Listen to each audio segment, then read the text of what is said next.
Middle class families అంటే ఏంటో ఇప్పుడు చెప్తాను, ఒకసారి వినండి. నేను పుట్టినప్పటి నుంచి నాకు పెళ్ళయ్యే వరకు రెంట్ హౌస్లోనే ఉన్నాం. అంటే మా నాన్న వాళ్ళకి సొంత ఇల్లు లేదు. పెళ్ళయిన తర్వాత నా సొంత ఇల్లు వస్తుందా అంటే మా హస్బెండ్ వాళ్ళకి సొంత ఇల్లు లేదు. ఎప్పుడు ఈ రెంట్ హౌస్లో పడి ఉండలేక చచ్చిపోతున్నామండి. ప్రశాంతంగా ఇట్లా మొక్కలు పెంచుకోవడం అంటే నాకు చాలా బాగా ఇష్టం. మొక్కలు పెంచుకున్న అదృష్టం కూడా లేకుండా పోయింది. ఈ కుండీలన్నీ ఈ ఇంటిగల్ల వాళ్ళవే.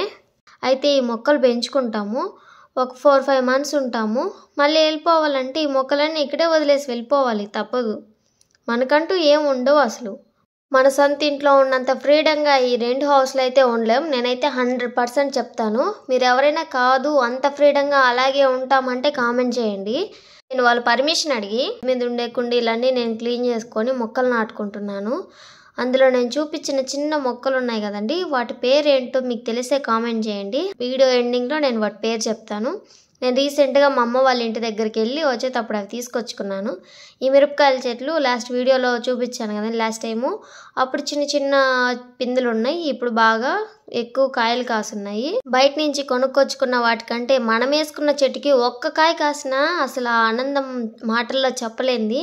ఇలా వేసుకుంటామా, ఈ ఇంటిగల వాళ్ళు ఉండమంటే ఉండాలి, వెళ్ళిపోమంటే వెళ్ళిపోవాలి. ఓకే అండి, ఎలాగోలా ఫైట్ చేసి యూట్యూబ్ని అయితే స్టార్ట్ చేశాను.